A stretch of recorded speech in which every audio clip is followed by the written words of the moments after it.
Everybody, welcome to another episode of HMF Live. My name is Tanya. I am the founder of this page in Hustle to Muscle Fitness. And now joining me is Gary, my husband Gary, and he's going to be doing some more on this page and also I think getting up your own page too. Yeah, I'm getting ready.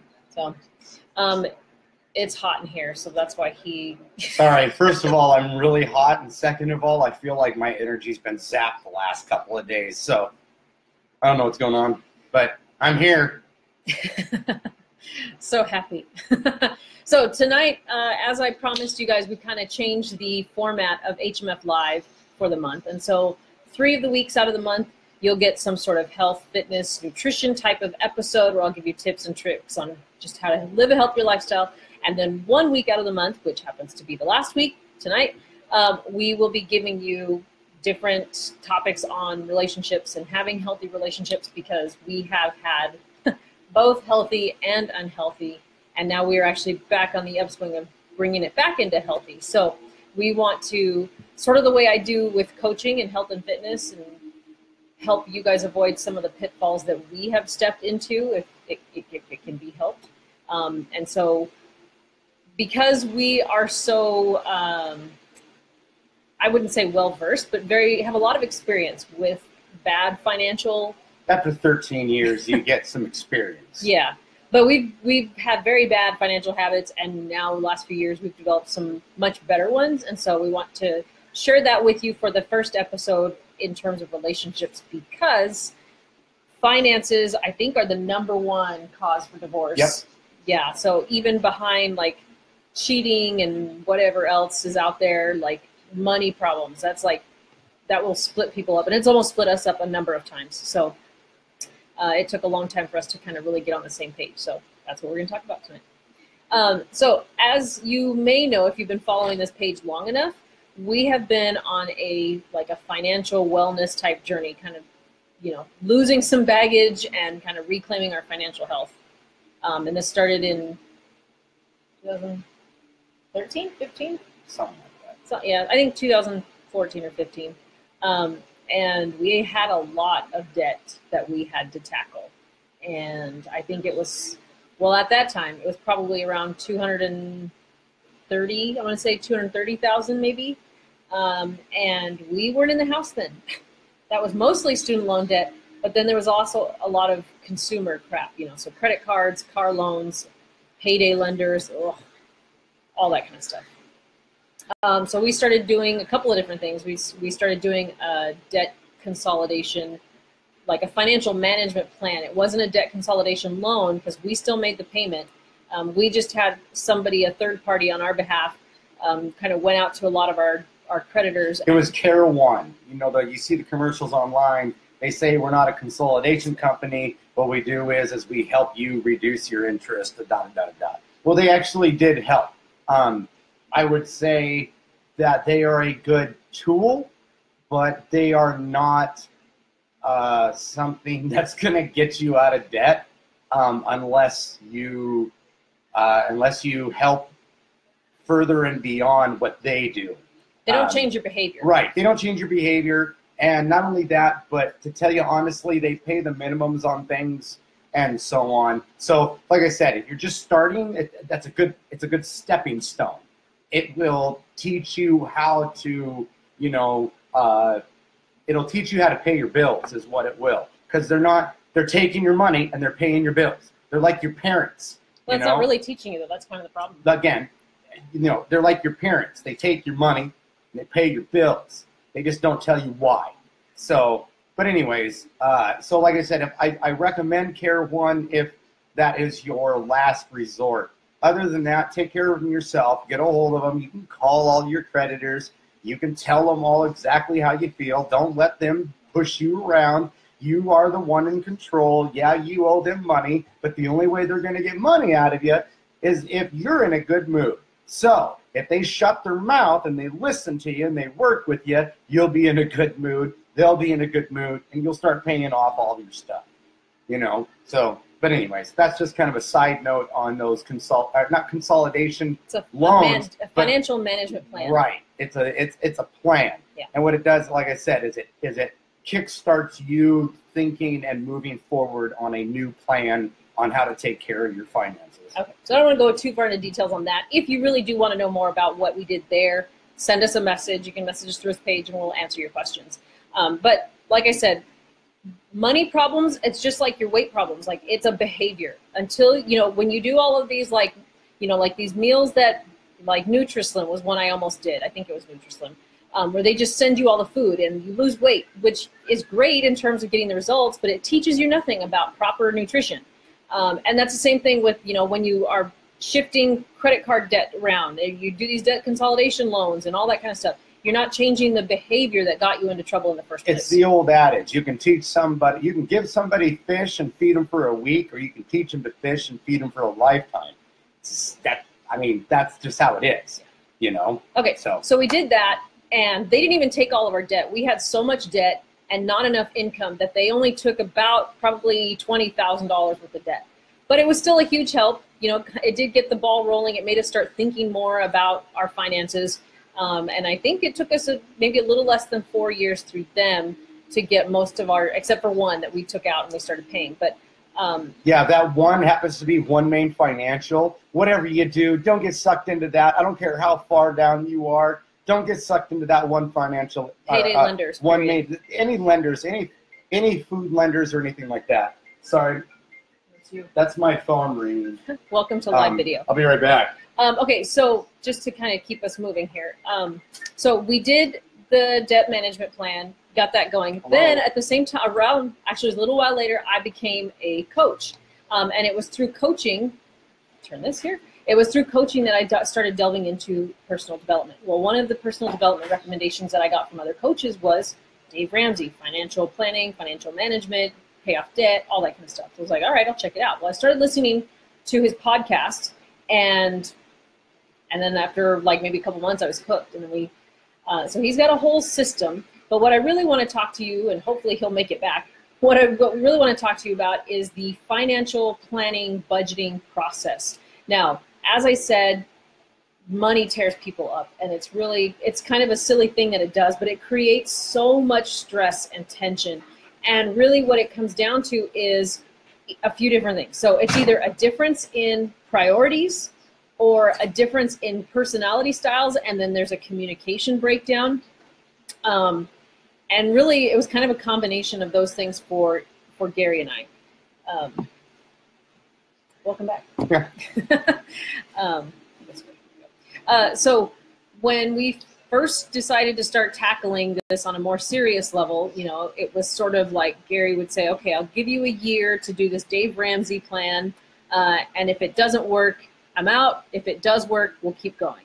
So about 9 months in, he was like, all right, this is working. We'll keep at it. But even then, we still started out wrong. So by nature, I am what Dave Ramsey calls the nerd. Gary is what he calls the free spirit, which basically means I crunch all the numbers. I'm not just a free spirit.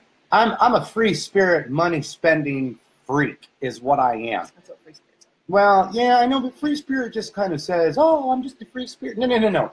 I will seek out monetary funds to spend. That's not a free spirit. That's a directional free spirit, you know. But what I'm saying is like basically he's the spender. Yeah, I'm the spender. You know, I have no problem spending money, none whatsoever, at all. And I'm the saver, and I'm the one that wants to pay bills and get out of debt and all this kind of stuff. And we clash. Oh yeah. Hardcore. I mean, the first 2 years of doing this was rough. I will tell you right now, we just did our budget for next month, and it has been the easiest time we've ever had. Of course, I did something that I've never done before, and I wanted to kind of just try it out. But I took control of the budget and said, look, this is what I want to see happen. So I'm going to do what I'd like to see happen. I'm going to hand it back to you in a couple of days. Come back to me, and we'll see where our middle ground is. I think that might help. Okay, so to back up a little bit, when we first started out, being the natural saver, bill payer, you know, and primary breadwinner, to be quite frank, I pay all the bills. And so it was really just like, he was like, okay, I'm on board, whatever. But it really became me telling the money where all to go and doing all the money. Yeah, you finances. Go over there and make the plan. I'll stay over here and fuck it up. And so we did that back and forth and talk about a tug of war, and it was exhausting for both of us. And I mean, while yes, we were gaining some traction, and we were actually like, first month that let me just say this, the first month that we were on this plan, even though it was sort of together but not, we were able to stop being overdrawn. We were chronically overdrawn in our bank account for months, years even, I bet. Sometimes $500 overdrawn. And when my check would get deposited, a big chunk would be taken off right off the top because we were already in the hole, and we'd start the process all over again. So just the first month of getting on a written budget stopped that. That's how effective budgeting is, and why I stress to people, you need to be on a written budget. If you're a couple, you need to be talking and working and agreeing on a written budget. This delay is freaking me out. Sorry.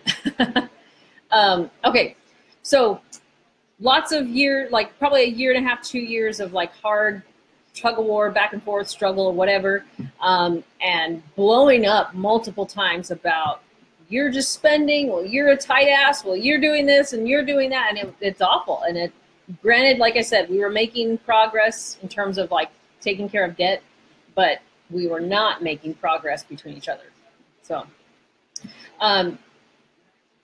budget is so key, but communication about finances probably even more critical, because you may not always be on the same page, but you at least have to know like what book you're reading, like what is the left hand and the right hand doing. Like you need to be communicating about that. So some of the tools that we use, like I said, I'm the number cruncher, so I have no problems putting everything into, we use the Every Dollar website and app. I have no problems putting all the numbers and stuff in there and kind of finagling it around. And then I even transfer it into a spreadsheet for spending plans throughout the month. And so, like you said, we just had I can't even say monthly budget meetings. We probably meet about the budget like 3 times a month. Yeah. Usually right around payday or right before, like I get paid this week. And so we'll meet, make sure we're on the same page. And then, we have a couple, then we'll do it again for make sure September is on track, and we'll meet again before things start happening. So, definitely have, I would say, at least one budget meeting a month, but I think it's smarter to do it before your payday happens, so that way you can still make sure that you're on the same page for the plan for that paycheck. So yes, we've gone back and forth trying to get him to be involved, trying to get me to kind of relinquish control a little bit, and having competing priorities. Like I really want to, save and have the emergency fund, and he wants to save maybe a little bit just to appease me, but he wants to go have fun. Yeah. And so we try to balance each other out, sometimes successfully, sometimes not so much. But I want to show you the results of like all of this hard work. First of all, we're sitting in it.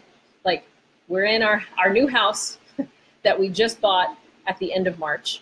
And that was because we turned our finances around in just a few years. Right.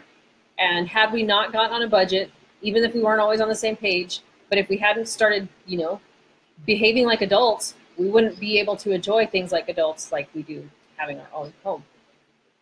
So, okay.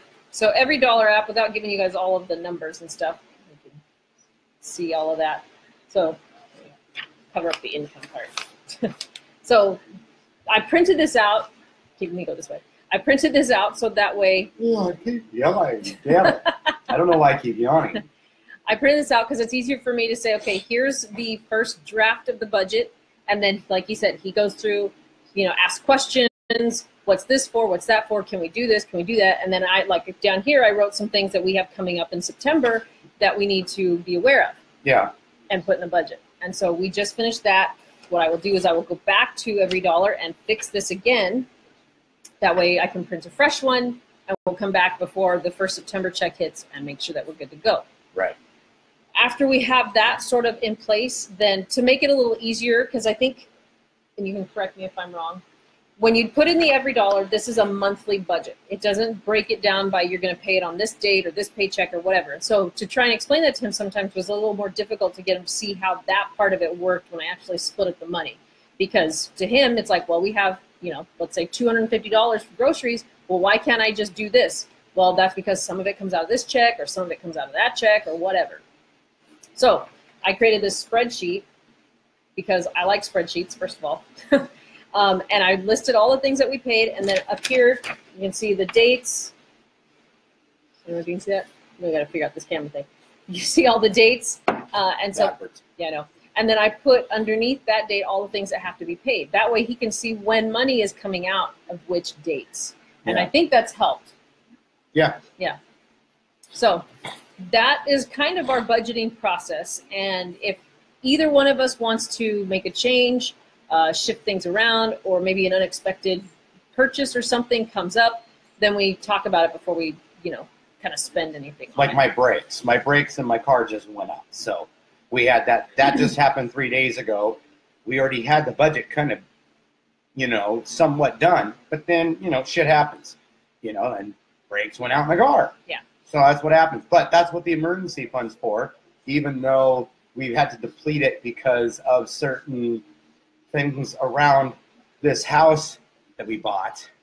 So not a money pit, but just, And well, it wasn't all the house either. Yeah, some of it was the car and stuff like that. But I will tell you, you buy a house and Murphy's going to move into your bedroom. That's just how it goes. Murphy's Law is going to happen. Next thing you know, I had one of my friends, I told her that our air conditioning went out. She says, well, are you going to call the landlords? Hon, we are the landlords. So the most I can do is call Tanya, or she can call me, and we can give each other the same answer. I don't know what the fuck to do. So, those kinds of things happen. But coming from a spender's point of view, and a person who I will tell you, I honestly have no value in money. Okay? I don't, money means shit to me. I'll spend it. I don't care. What's the worst they're going to do? They're not going to come kick my dog. So, now they could come take the house. Now they could come take our house. But you know what? Hey, fuck, I was home for 2.5 years. I can do it again. I was not. That's my mentality. And see, each one of us has our own experiences that have led us to our mentality of today. So this is what my mentality has brought me to today.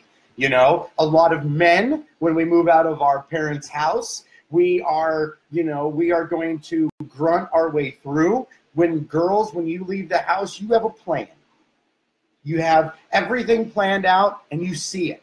Well, guys, we just don't do that. We live from day to day. We live in the here and now. So there's a clash right there. Although I've seen it plenty of times, the reverse. Yeah, there are those statistical outliers, I understand. But the national mean at a 2.75 standard deviation says that men are going to fail more than women. And somehow he's not the nerd. So, no, I'm not the nerd about finances. I'm a nerd about everything else. And I'm not. I'm actually a free spirit about everything else. But. So, yeah, and yes, I use words like standard deviation and correlation and all those other 25-cent words. So, anyways, when I first saw this, it made no sense to me whatsoever. So, until I realized that this check, this money's coming out. This check, this money's coming out. This check, this money's coming out. All of this money adds up to this money. So it took me a little while to kind of figure that out, But now I've learned that now if something's coming out of this money, but it's really not due till about this money, we can move it if we need to. If something is, oh shit, it's actually due earlier than we anticipated, we can pull from here and move it over. But if you want to win at this money game, you got to play it. And you have to work together. Yeah, and you have to work together. Now, working together, does that mean conflict? Absolutely. Even Dave Ramsey says your first at least 3 months are going to be super rough. And not only that, but if you don't have conflict during this, then I'm going to tell you, it's not going to work for you. It's just not. Because what's going to end up happening is she's going to run the budget.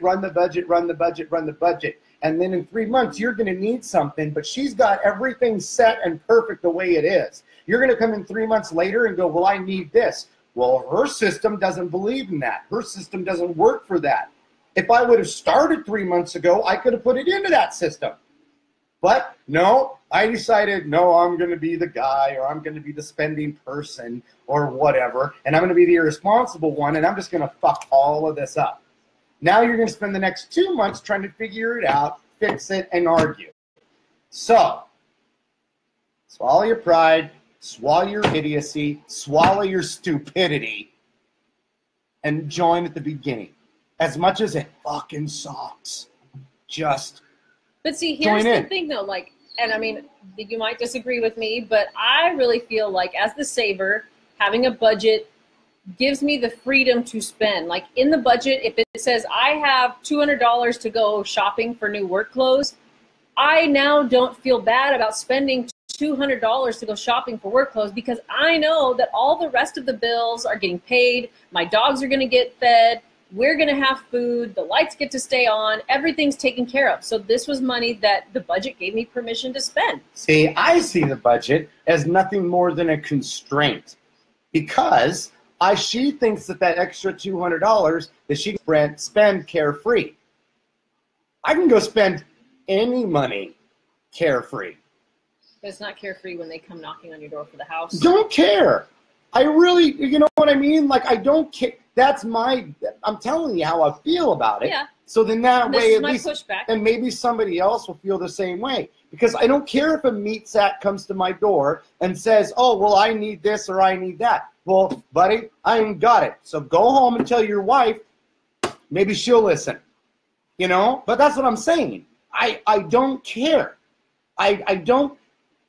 Creditors don't bother me. I have an iPhone, I'll block it. Creditors knocking at my door, don't care. I can shut it. I mean, those are that's the mentality that I have. Well, I'm pushed back because if you are a single person and that's the only person you have to worry about, then great. You know, but once you have a family, you can't be that way. I'm a true believer in life will work out no matter what. Okay? It may work out for the good, it may work out for the bad, but it's going to work out. Well, and so, I mean, I'm just saying that's what you can see our differences of opinion. Because you all know that I'm all about designing a life that I want, the way I want. Yeah.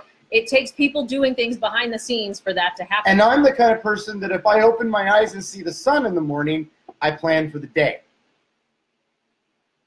Because if I don't open my eyes in the morning and don't see the sun, and I happen to be floating next to the damn sun, then what was the point? That's my mentality, you know? So I have to kind of change all of that and find some sort of common ground with her. Today was the first time in 3 years that I took control of the budget and said, look, this is what I'd like to see done. Now, what I'd like to see done. Take that comment. Not what I want to see done, what I'd like to see done. Now I'm going to hand it over to her, and I'm going to hand it over to the distribution center. The distribution center is going to go over my work and say this will work, but unfortunately this won't work. But because this won't work, what does allow for this to work or whatnot. Okay? That's compromise. And if you can't compromise, take your wedding ring off and say, fuck it, I'm done, I'm out, because I'm going to let you have a better life without me because I'm a dick. I'm sorry. I'm honest. I'm straightforward. I don't hold punches. If you don't like what I have to say, then it's probably true in your brain. If you get offended by something I say, it's because it's true in your life.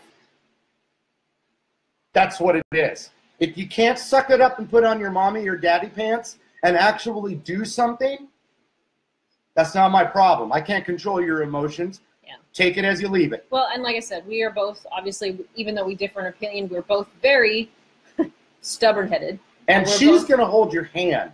She's going to tell you everything's okay, and we're going to work through it. I'm going to tell you if I'll you don't. Still be direct with you. But unfortunately, I'm going to be the one that you guys have seen me enough on this channel. And you've known enough from my own channel and from my own page and everything else, then I'm going to tell you how it is, because you know what? I'm not going to pacify you. I'm just absolutely not going to pacify you. If you want this to work, this is your partner, not her. But I can't do everyone's budget. But you know what I mean? She is your wife or your girlfriend is your partner. Or your husband. Or your husband or your boyfriend, your significant other, whatever the fucking politically correct acronym. Okay, you're about to go on a tangent. That's well, I mean, about. I don't care if it's a he, she, me, she, everybody, she. Whoever your other human is in your life, that's your partner. You work together. You're going to go and war each other. But at the end of the battle, you're going to understand. Conflict is okay. Arguing is okay. The only time it's not okay is when you start throwing weapons at somebody and using your words for weapons. All you're doing is saying shit to hurt them, so you knock them down a peg so you can win. That's not going to work. You need to both be adults. If you're over the age of 25, your brain is completely Don't start getting on a tangent. I know, but it is it's completely done growing. You are at your peak. Your brain is developed. You have no excuses whatsoever. Physiology, you have no excuses unless you have some sort of diagnosis from the DSM-5, revised. That is the only way. Other than that, shut your mouth and listen. Both of you. So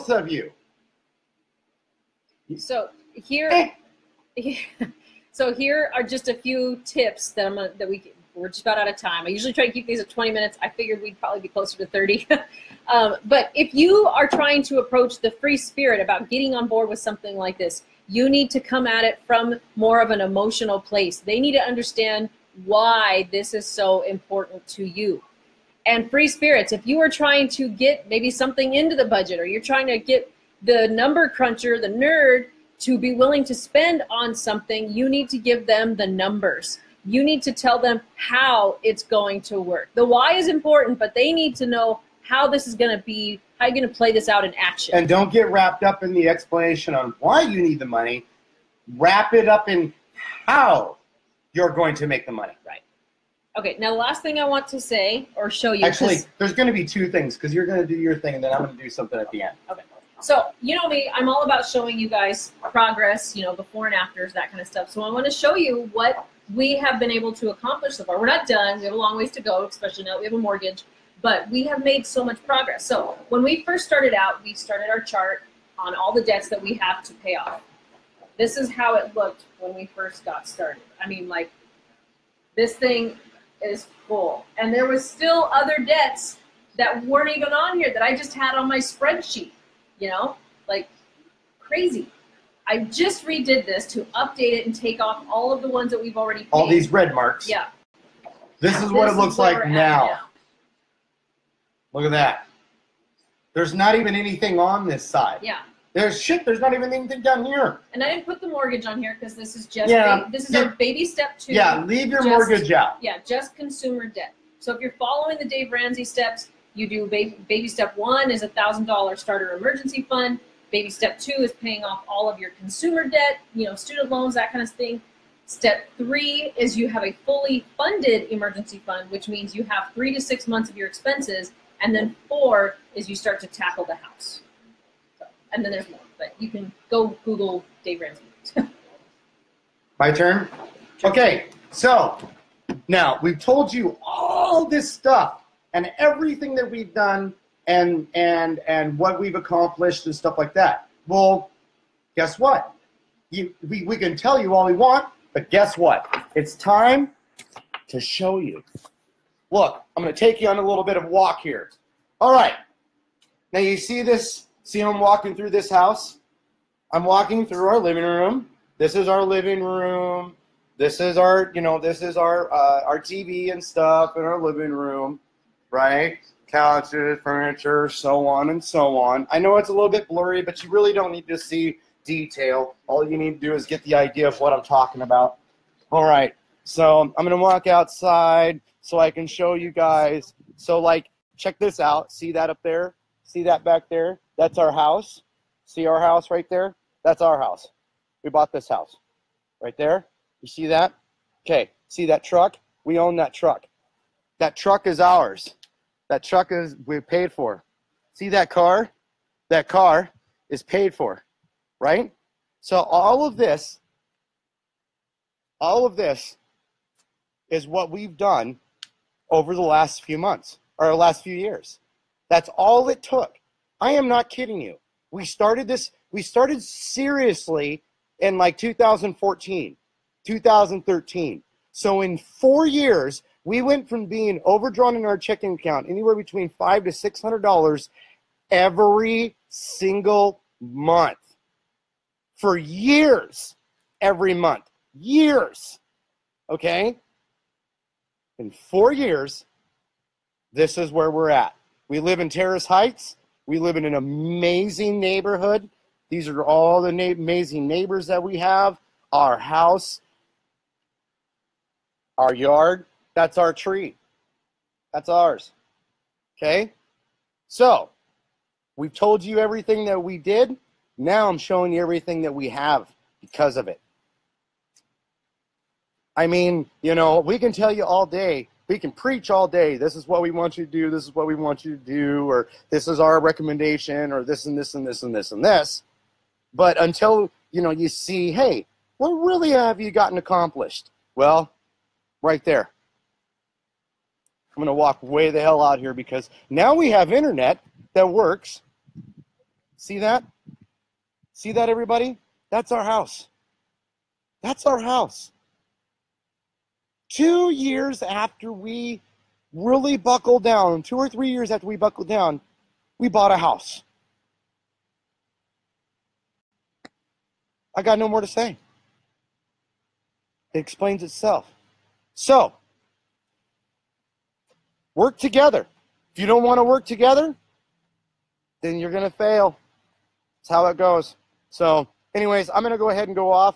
I'm sure she's done. Yep. Thanks for watching, everybody. Thanks for watching. If you know somebody that could use this information or even just maybe a kick in the ass, tag them, share this video. Yep. People that need financial tips, we needed them.